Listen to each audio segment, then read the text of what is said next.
বাংলাদেশে ছাত্র জনতার রক্তের উপরে একটা সরকার প্রতিষ্ঠা হয়েছে। আমরা চাইছিলাম যে এই রক্তের মাধ্যমে বাংলাদেশে একটা আমূল পরিবর্তন হবে প্রত্যেকটা সেক্টরে। কিন্তু একটা ছাত্র সংগঠন হিসাবে আমরা লক্ষ্য করেছি যে শিক্ষা খাতে যে ধরনের পরিবর্তন দরকার ছিল, এই পরিবর্তনের ন্যূনতম কোনো পরিবর্তন আসলে আমরা এখন পর্যন্ত দেখতে পাইনি।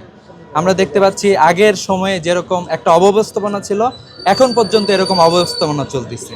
যারা এখানে বসে আছে তারা যেন নতুন কোনো কিছু করতে পারবে, আমরা তাদের মাঝে এরকম কোনো কিছু দেখতে পাচ্ছি না। তো যেহেতু আমাদের রক্তের উপর দিয়ে এই সরকার প্রতিষ্ঠিত, বাংলাদেশের তরুণ ছাত্র সমাজের রক্তের উপর দিয়ে এই সরকার প্রতিষ্ঠিত, এই জন্য আমরা মূলত, আপনারা জানেন যে গত 14 তারিখে আমরা 30 দফা দাবি দিয়েছিলাম সরকারের নিকটে। সে দাবিটা মূলত আজকে আমরা সরকারের শিক্ষার সাথে সংশ্লিষ্ট যে ব্যক্তিবর্গ আছে তাদের হাতে আমরা দিয়েছি, যে আপনারা এই জিনিসগুলো কেন করতেছেন না। আমাদের দেশের অসংখ্য তরুণ এখনও বেকারত্ব নিয়ে তারা আছে। আমাদের কারিকুলামে কোনো পরিবর্তন হয় নাই। 2025 সালের কারিকুলামে জুলাই আন্দোলন নিয়ে অথবা আমাদের জুলাই বিপ্লব নিয়ে তেমন কোনো আসলে আমরা কাজ দেখতে পারি না। গল্প, কবিতা ইত্যাদি খুবই কম ছিল। Admission open at Uttara University. তো এই জন্য আমরা এই বিষয়গুলো অন্তর্ভুক্ত করার জন্য আহ্বান জানিয়েছি। আমরা দেখেছি, আমরা শুনেছি যে আগামীকাল তাদের কারিকুলাম কমিটির মিটিং আছে। আপনারা জানেন বিগত ফ্যাসিস্ট আমলে আমাদের শিক্ষা ব্যবস্থাকে ধ্বংস করা হয়েছে।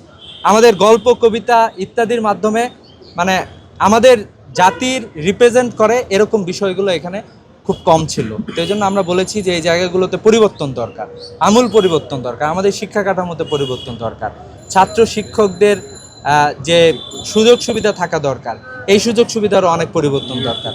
কিন্তু আমরা আসলে এই ধরনের কোনো পরিবর্তন দেখতে পাচ্ছি না।